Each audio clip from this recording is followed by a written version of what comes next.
I work security at Haneda Airport in Tokyo.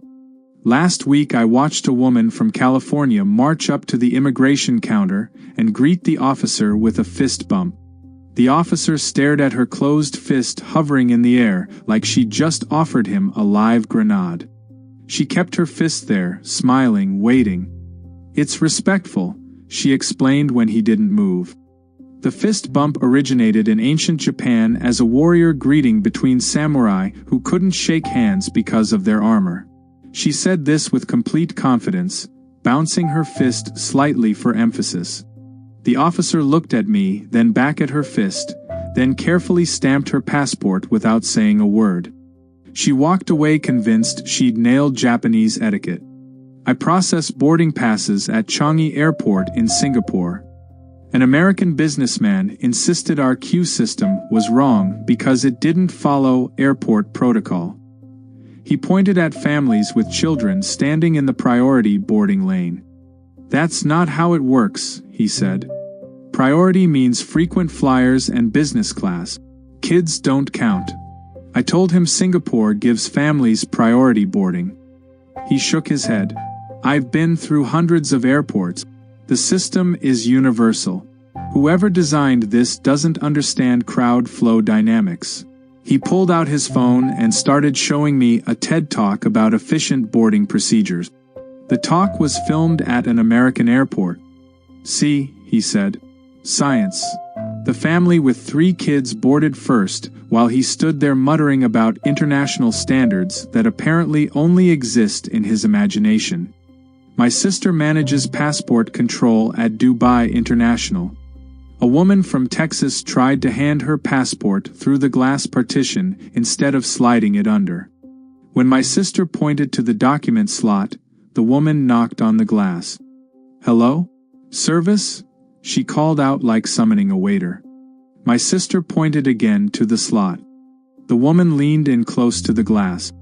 "In America we value human connection during security check.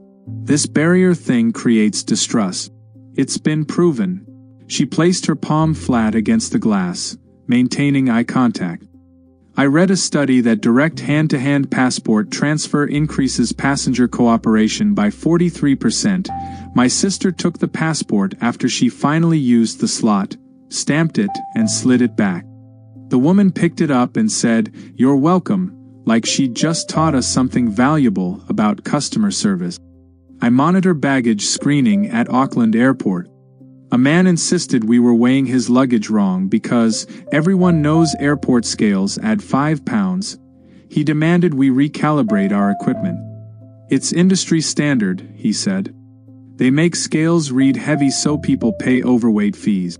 My bag is exactly 50 pounds. I showed him the reading. 57 pounds. He put his hands on his hips. Right, and I'm sure it's pure coincidence that it's over by the exact amount needed to trigger a fee. These things are calibrated to scam people. I worked in logistics for 6 months." He pulled items from his bag and weighed them individually on our scale, growing more confused as the numbers kept proving him wrong. "These scales must be metric or something," he finally decided, paying the overweight charge while explaining that American pounds are somehow different from New Zealand pounds. My cousin staffs information at Stockholm Arlanda Airport. An American couple approached asking why there were no greeters at the gate. "Where's the welcome committee?" the husband asked. "Every international airport has official greeters with signs and flowers. It's international aviation law." I told him Sweden doesn't do that. He frowned. "But we're international visitors. There's supposed to be a cultural liaison assigned to each American tourist." His wife nodded. "We filled out the forms on the plane. Someone should have met us with information packets and transportation vouchers. That's how the system works." She checked her watch. "They're already 12 minutes late. Who do we report this to?" The husband started composing an email to what he called the International Arrivals Compliance Board. They sat in the waiting area for 30 minutes watching for greeters who would never materialize because they never existed.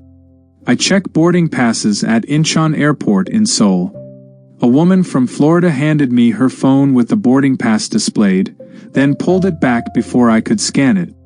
"This feels like a privacy violation," she said. "You're collecting my travel data without consent." I explained I only need to verify her flight. She clutched her phone.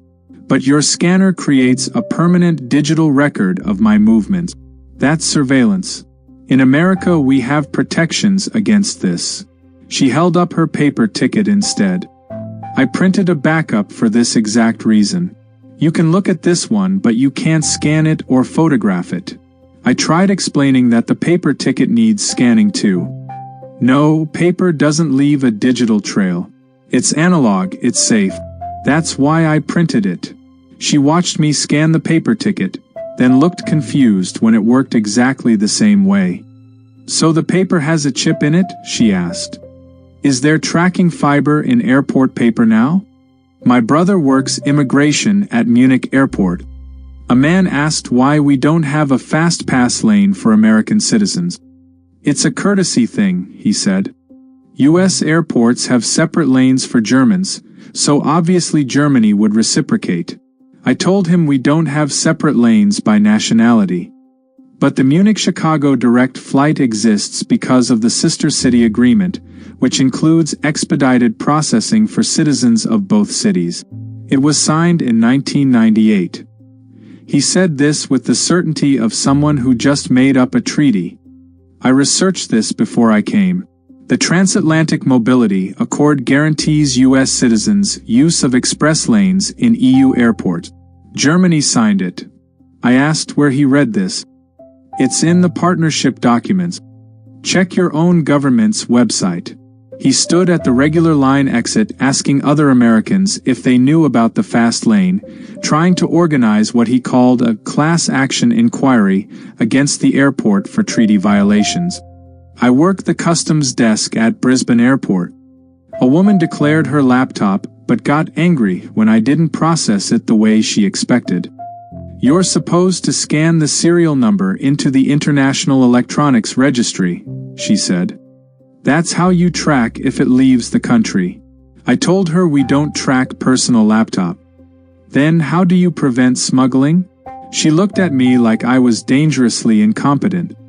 "Every laptop has a unique identifier. When you scan it on entry and it doesn't match on exit, red flags go up. That's basic customs procedure." She watched me wave her through without scanning anything. "You're creating a security vulnerability right now. What if I told you this laptop has classified technology?" I asked if it does. "No, but that's not the point. The point is you'd never know because you didn't scan it." This explains so much about Australia's cybersecurity problems. She walked away shaking her head, convinced she'd just exposed a critical flaw in our national security infrastructure. I manage a cafe at Zurich Airport. An American ordered a coffee and asked why we don't provide free refills. "It's standard," he said. "Airports everywhere do unlimited coffee. It's part of the International Hospitality Code." I explained Switzerland charges for each cup. He stared at me. "But I'm going to be here for 2 hours. You expect me to buy 3 separate coffees?" I nodded. "So you're saying Swiss hospitality is inferior to American hospitality?" He pulled out his phone. "Let me show you the customer retention studies. Free refills increase passenger satisfaction by 68%. Switzerland's tourism board published this." He scrolled through something that was definitely not from Switzerland's tourism board. "Right here. See?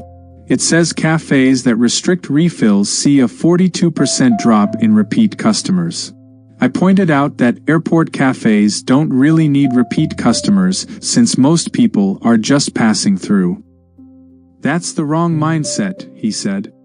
"I could be a repeat customer if I liked it here, but now I'll tell everyone Switzerland is stingy with coffee." He left me a review warning Americans about Switzerland's anti-refill policies. My niece works at a restaurant in Narita Airport. An American family asked for their food to be served all at once instead of as it was ready. "We need everything together," the father said. That's how airport dining works. You can't have people eating at different times. She explained that's how the kitchen operates. He frowned. But we're a family unit. There's research showing that synchronized eating improves digestion and family bonding. Japanese restaurants should know this. His wife nodded. It's disrespectful to serve food in stages. It implies some family members are more important than others. We teach equality in America. Their teenage son got his ramen first and started eating. Stop, the father said. We eat together. The son put down his chopsticks while his noodles went cold. The father explained to my niece that the entire meal needed to be reheated and served simultaneously, citing something he called the Geneva Convention on Family Dining Standards. They sat there refusing to eat their increasingly cold food until everything arrived at once, then complained that the temperature was inconsistent. I work a kiosk at Schiphol Airport in Amsterdam. A woman ordered a sandwich and asked why we don't customize it. I want no lettuce, extra tomatoes, and the sauce on the side, she said. I told her the sandwiches come pre-made. But this is a food service establishment. You have to accommodate dietary preferences. It's international food safety law. I showed her the prepackaged sandwiches behind me. She looked confused. So you're saying you'd rather lose a sale than take 30 seconds to remake a sandwich? I explained that's not how our system works. This is why European customer satisfaction ratings are lower than American ratings.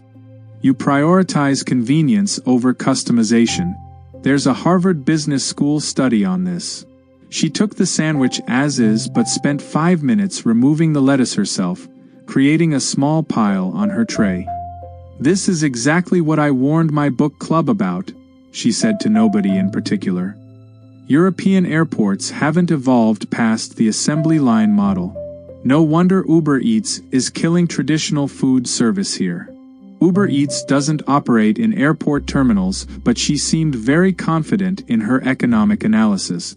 My friend manages a duty-free shop at Heathrow. A customer insisted we were pricing items wrong because they weren't actually duty-free. He held up a bottle of scotch.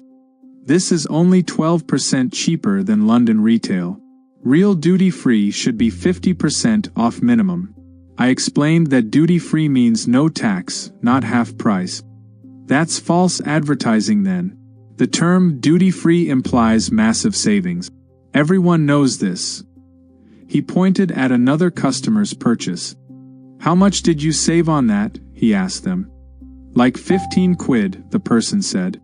The American looked at me triumphantly. See?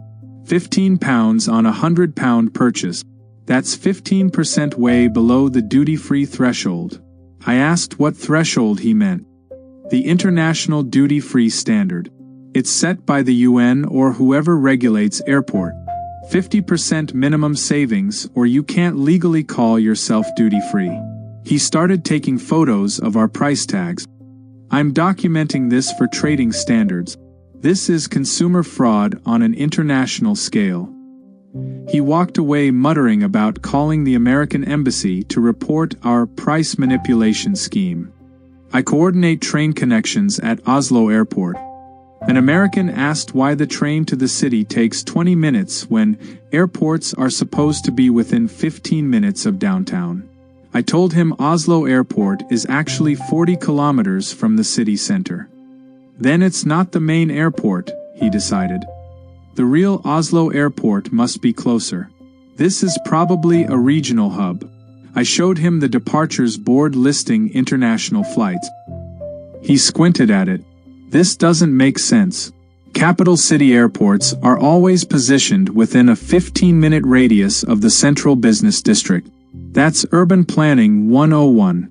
I mentioned that many major airports are located outside city centers. But then how do you get tourism? Nobody's going to visit Oslo if they have to take a 20-minute train. He pulled out his phone. I'm checking Google Maps right now. See? It says the airport is. Oh. He stared at his screen. So Oslo just has bad city planning then. You should have built the city closer to the airport.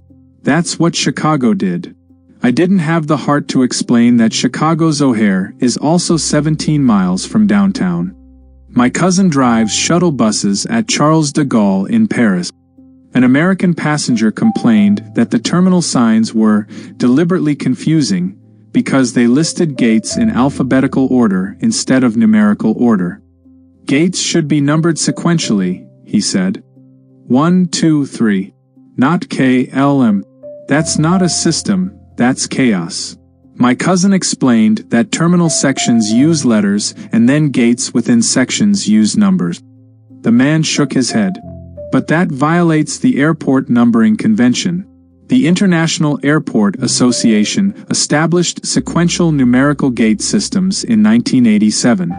France is a member nation. My cousin asked where he learned this. It's common knowledge in the aviation community. Every airport professional knows about the 87 convention. The fact that Charles de Gaulle ignores it explains why it has such terrible reviews. He spent the entire shuttle ride explaining how Paris should reorganize its terminal layout to match American airports, which he claimed were designed by actual engineers instead of artists. Charles de Gaulle is the second busiest airport in Europe, but apparently it's doing everything wrong. I staff the help desk at Vancouver Airport. A woman asked where the America section was. I asked what she meant. The area for Americans. Every Canadian airport has one. It's part of the border agreement. I told her there's no separate section for American travelers beyond customs. But we're your closest neighbor. There's supposed to be a preferential waiting area with better amenities. I read it in the US-Canada Aviation Partnership Handbook. I'd never heard of this handbook. It's the reason the Nexus program exists. Fast lanes, comfortable seating, complimentary services. That's the deal. I explained that Nexus is just an expedited border clearance program. She looked at me suspiciously. So you're saying Canada doesn't honor the preferential treatment agreement?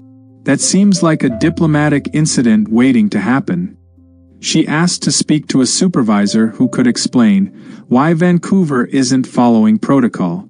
My supervisor confirmed there's no America section. The woman looked betrayed. This is going to really hurt the relationship between our countries. I hope you realize that. Tourism runs on mutual respect. She walked away composing what she called an official complaint to the Prime Minister's office about treaty violations. My brother processes international arrivals at Manila Airport in the Philippines. A man insisted that announcements should be in English only because it's the language of aviation. When he heard Tagalog, he marched to the desk. This is a safety issue, he said. If announcements aren't in English, people can't understand emergency instructions. The International Civil Aviation Organization mandates English-only communications in airports. I told him ICAO requires English for pilot communications, not passenger announcements. That can't be right. How are international travelers supposed to navigate if they can't understand the announcements? I mentioned that airports typically announce in both local languages and English. But that's inefficient. English is the global standard. Making announcements in multiple languages wastes time during emergencies. He timed the next announcement with his phone. See? That took 47 seconds when it could have taken 23. You're literally endangering lives by speaking Tagalog. He suggested Manila Airport switch to English-only announcements, claiming it would improve safety ratings by at least 30%. The data's very clear on this, he said, referencing data that definitely doesn't exist. My uncle works immigration at Delhi Airport. Last month a woman from Arizona tried to skip the entire queue because she's flying first class.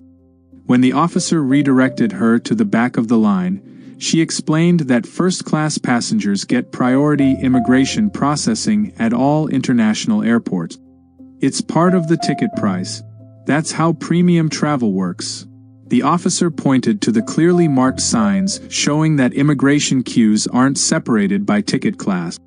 She stared at him. "So you're telling me I paid extra for nothing? That's fraud." She pulled out her ticket and pointed to the first class designation. "This says first class right here. That means first in line for everything." That's literally what the word first means. The officer remained unmoved. She stood there for 10 minutes explaining airline hierarchy systems and customer service excellence until finally, reluctantly, walking to the back of the regular line. She muttered something about international airports, not understanding basic marketing principles. "I'm starting to think Americans genuinely believe there's a secret rulebook that only they received, and they're constantly confused why the rest of us aren't following it." The confidence never wavers. They walk through security convinced they're the ones doing it right, that we're all just waiting for them to teach us the proper way. Maybe one day they'll realize that international standards means different things in different places. Or maybe they'll keep trying to fist bump immigration officers in Tokyo, confident that samurai armor thing was real.